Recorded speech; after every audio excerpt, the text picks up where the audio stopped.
وبرضو من الامور اللي انا ممكن اتكلم فيها او اوضحها، ان انا النهارده برضو كظابط او كمسؤول، اهم من ان اخلص الموضوع ان انا اوصل الحق لاصحابه.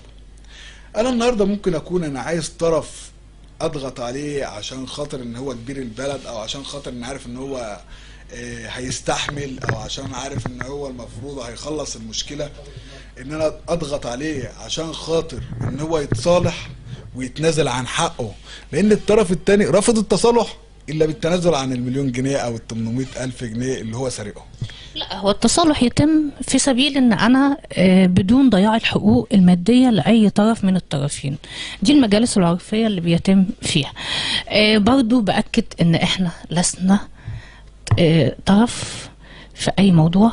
بأكد ان للطرف الاخر حق الرد. بأكد ان كل من ذكر اسمه ليه حق الرد. وفي نهاية لقائنا مع الأستاذ